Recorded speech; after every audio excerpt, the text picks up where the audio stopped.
emerged in several articles published in various stated that Africa's constitutional wrongs were identical with those of India, and the high-handed tyranny of the present administration would no longer be tolerated. It demanded a legislative council popularly elected, if not for Nigeria as a whole, then at least for Lagos, so that there will be an end to the fatuous eccentricity of the Lugadian administration. The press also desired a far more liberal economic policy to be adopted in the country, so that the ruinous low prices paid to cocoa and vegetable oil farmers will be a thing of the past. The press anticipated the Nigerian independence and freedom for other colonial territories and controlled itself that one day Africa, one day Ethiopia shall stretch forth her hand to God. This was a motto by Dr. Nnamdi Azikiwe in the 1930s. In the future realization of this hope is strong and unclouded, they claim, as brilliant sunshine of a noonday sun in clouded sky Western Africa. In their call for political freedom, some sections of the press began to criticize the faults and foibles of educated Africans who were ought to strive for cultural independence and not to make themselves into caricatures of English gentlemen. One editor wrote, instead of emulating Japan, some Africans were making themselves a miserable mimic of the British. Press agitation reached a climax when the editor of the Times of Nigeria, 68-year-old James Bright Davis, was jailed for 6 months in 1916 for seditious libel. In one of his attacks on Lugard, James had written, British colonial and economic policies were responsible for the backwardness of Nigeria, for the strong undercurrent of sympathy for the German cause, which pervades the breast of the majority of the native population, and the intensity of this feeling is such that one frequently hears the wish and the most sanguine hopes expressed in daily conversations of the people that Germany should win this war, if only to escape and be saved from the tyranny and exploitation of the British. Needless to say, this writer, James Bright Davis, was jailed for 6 months for seditious treason. A new opportunity to defy tyranny and assert nationalism presented itself in 1917 when the Empire Resources Development Committee launched its campaign for greater exploitation of the undeveloped estates of the empire. This committee promised sufficiently large profits to retire Britain's war debt and to give the British workers increased wages and a 6-hour working day. Its propaganda stressed the great profit which would be gleaned from the West African section of what they call Britain's estate. This imperial conception was roundly condemned by all segments of the Nigerian press and even by hand-picked educated Nigerians in the Nigerian Council. Since most supporters of this committee, like Lord Alfred Milner, Wilson Fox, were people of South African interest, people began to read racial discrimination into the whole movement. They inquired how a committee expected Africans to react to a scheme by which profits derived from Africa would be sent to a distant land to pay the cost of the war about which they were not consulted, but in the waging of which they are given both of their men and money.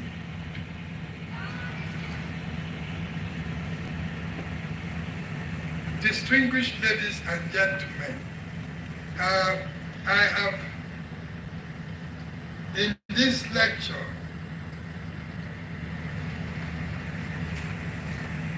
quoted as copiously as time would permit the opinions of educated Africans. And when the war eventually ended, adequate publicity was given to speeches by Marcus Garvey and Wilmot Dubois at this time in Nigerian newspapers, especially to Garvey's call that the war must be made safe for the black race. There can be no abiding peace until all men are free.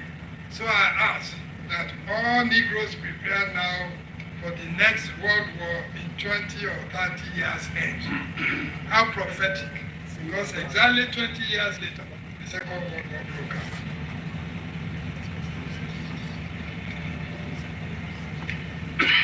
With the departure of Sir Frederick Lugard, whose administration was described as a standing disgrace to the cherished traditions of British colonial policy, educated Africans had to adjust to the changed political situation of peacetime and coming of a new governor in the person of Sir Hugh Clifford. Sir Hugh Clifford came to Nigeria in 1920. He was a different kind of governor. He was a liberal. He was an educated man. He was a civilian. And he brought his background, educated background, because as George Obi also said in his introduction, you don't mention Ghana without Nkrumah, or India without Gandhi, or maybe the rump Yugoslavia without mentioning Tito, and so on and so forth. It is one of the ironies of history that the most significant governor in our development, Nigeria, Sir Hugh Clifford, has also been forgotten. When I was young, what is now called Murtala Mohammed Road in Yaba was called Hugh Clifford. His memory has been wiped out. And unfortunately, the man who should not be celebrated is the one we celebrate. The governor's office in Kogi is called Lugard House. This is one of the things that perhaps a proper understanding of the history of this country will help us. With the departure of Governor General Lugard, whose administration was described as a standing disgrace to the cherished traditions of British colonial policy, educated Nigerians had to adjust to the changed political tradition of peacetime and coming of a new governor in the person of Sir Hugh Clifford. Sir Hugh Clifford had been governor of what is today called Malaysia, so he was familiar, to educated people. Now, Clifford in 1923 introduced the elective principle into Nigerian system when elections were held in Lagos and Calabar into the Colonial Legislative Council. The Nigerian press and the activities of educated Africans provided a medium through which the opinions and views of articulate Nigerians were made known. The war paradoxically created the atmosphere for a relatively free discussion of grievances, whether imagined or real. It gave rise to the beginnings of nationalist sentiments in Nigeria. Educated Africans began to advocate equality of all races and a reconsideration of their ties with the British Empire. In this atmosphere, Herbert Macaulay became the dominant figure in post-First World War politics in Nigeria. As a recognition of his role in the growing nationalist and racial consciousness in Nigeria, one colonial official asserted that he was the only person capable of leading an anti-European movement on American Negro lines, and that some people in Nigeria believed he had a mandate for the expulsion of the colonial government. This recognition of the importance of the man who later organized the first Nigerian political party, the National Democratic Party, with a clear purpose of injecting the elective principle into government, which in itself was the first step on the way to eventual independence, suggests that this period was an important milestone in the long journey of nation building in Nigeria. Still, black Africans of this era accepted colonialism as a necessary evil. They recognized pre-colonial African politics, particularly its tribal particularism, as weak. But they saw in the framework of the nation state imposed on them by Britain the answer for the future. They saw the futility of rebellion and surveyed the initial African primary resistance as a glorious thing. Yet, they were prepared to make do with the colonial situation. It was the doctrinaire approach of practitioners of indirect rule that drove them to the call of Africa for the Africans. Their goal at first became participation in government, not liquidation of the colonial regime. Their later strategy emphasized the differences of skin color. In short, their response to white racism was a variety of reverse racism, which tended to emphasize the separate and different identities of black and white peoples. Ultimately, their nationalism became a potent force because it was firmly rooted in black racism. At the beginning, the campaign lacked any national territorial focus. It was first Pan-African rather than West African, and later West African rather than Nigeria. In fact, it seemed that for a long time the idea of a nation state was not properly grasped. There also existed no Nigerian political party with a clearly defined national program. Even when Abba Macaulay formed his Democratic Party, party organization was rudimentary. Early Nigerian nationalists placed much emphasis on literary exposition and on educating the articulate few through the press. In this way, they paved the way for the predominantly territorially based brand of nationalism that would dominate Nigeria by the 1930s. In conclusion, I have decided to end this lecture at this point, when nationalist awakening was firmly rooted in Nigeria. In the following years after the first legislative election held in Lagos and Calabar, in 1923, under the new, much more educated Sir Hugh Clifford, a civil servant rather than a military man like his predecessor, the national idea grew exponentially, especially in the late 1930s and 1940s, largely driven by the formation by Nigerian students in Lagos of the National Council of Nigeria and the Cameroons in 1944, and put under the leadership of Abba Macaulay as president, with Nnamdi Azikiwe, who had shifted his politics and newspaper business from Accra in the Gulf Coast to Lagos in 1937, and established several newspapers like the previous journalists before him to agitate for freedom and political economy. The form this was to take was clear to Azikiwe, who, after the death of Abba Macaulay in 1948, became the leader of the NCNC. The new leader wanted a free and independent Nigeria under a unitary constitution because he felt a federal system would further cement and accentuate the ethnic and linguistic division and vociferous tendencies that were beginning to manifest themselves even in Lagos. As we all know, not everyone believed in the tightly united Nigeria of Dr. Azikiwe's throne. His contemporaries and political rivals, Obafemi Awolowo in the southwest and Ahmadu Bello in the north, opted for a federal constitutional structure for Nigeria to allay what they call the fears of its culturally diverse peoples. In their view, the federal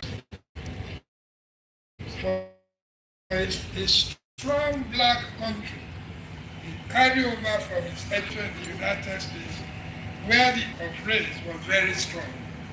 Azikiwe was on a formidable ground because the NCNC, which he led, had become the most popular mass movement in Nigeria, at least in southern Nigeria, as could be seen in the fact that it was on the ground in most urban centers in southern Nigeria. Around the same time, at the prodding of the British administration, a northern Nigerian Christian Fulani doctor, Dr. R.A.B. Diko, had formed a cultural organization in 1949 called Jamia Mutane Arewa, which later metamorphosed into the Northern People's Congress. Northern Nigerians and their southern counterparts did not meet until the late 1940s, and were deliberately kept apart by the British, which made even social contact anathema, and southerners lived outside northern towns in what were called Sabongeri, that is New Town, while northerners in the south lived apart from southerners in their own Sabongeri. The two peoples of Nigeria had not met. In fact, a British colonial commentator said, if war had broken out in Nigeria in the early 1940s, it would have been between British officials in the north and British officials in the south, not the Nigerians themselves, because they hated each other. This was the genesis of the loose federation, bound together by a carefully negotiated protocol that was not intended to forge national unity. This carefully negotiated constitutional arrangement did not have many years to run, starting from 1959, before the military terminated the federal constitution during the euphoria of military coup d'etat in Nigeria on January 15, 1966. Since 1966, Nigeria has struggled to find a modus operandi of ruling a multinational state, balancing regional desire for autonomy under an overarching national structure. The search for a modus vivendi unfortunately led to the disastrous civil war in which some millions of Nigeria, predominantly Igbo people, died between 1967 to 1970. One would have thought Nigeria had learned a bitter lesson from our recent history, but the contrary is the case.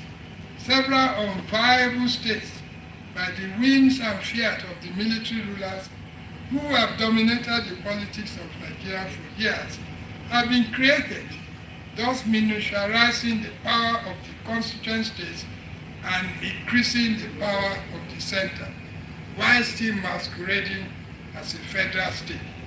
No one is deceived. Nigeria has not succeeded yet, and from the various demands for restructuring the country by almost everyone, it seems to me that those in power had better listen and control events from above rather than leaving the people below to demand by force of number. Our future as a country is pregnant, and no one with mathematical precision can hazard what it will bear. As a former ambassador of Nigeria, I'm in favor of finding a solution to our constitutional and structural problem. I saw how size, resources, and population brought us respect abroad. I also know that, as late President Nelson Mandela said, that until Nigeria is successful, no one will have respect for the black man anywhere. We have external forces against the success of this country, but the sorrowful thing is that those who are at the commanding height of political leadership in this country appear totally oblivious or indifferent to the destiny of Nigeria and the black race. What we need, if this country is to succeed, is to find collective and equitable solution to the way we choose our government and to put in place the administration of the country based on the French revolutionary credo of careers open to talents, instead of the current nebulous federal character and the odious and rampant corruption ruling the country while the majority of our people vegetate in poverty and in want. During the Babangida regime, he set up a small committee of scholars, including myself and others from various universities from the north and the south, to design a formula of solving what was called the national question. We worked under the Ministry of Special Duties in the presidency with absolute freedom to come up with our recommendation. Our chairman was an honorable man, my colleague from Ahmadu Bello, Professor Joseph Inikori, now of the University of Rochester. We came out with a recommendation of collective presidency. We suggested dividing the country into 6 zones, namely South-South, Southwest, Southeast, Northeast, North-Central, and Northwest.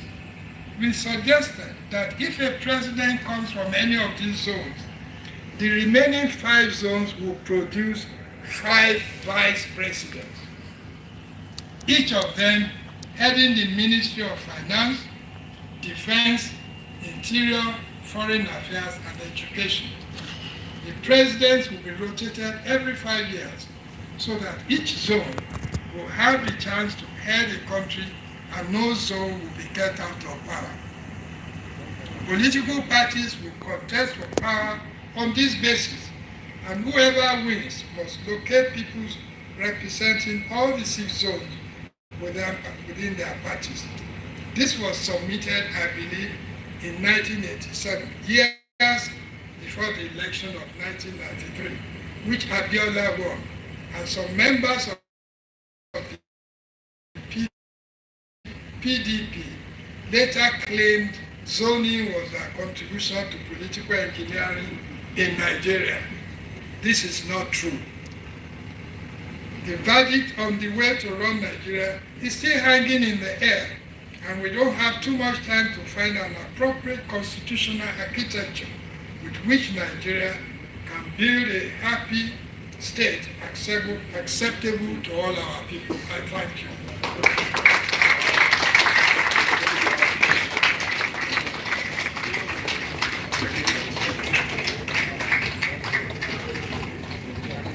Another round of applause, please. It is not easy for an emeritus professor to stand for over 1 hour delivering a lecture. Prof, thank you very much, sir.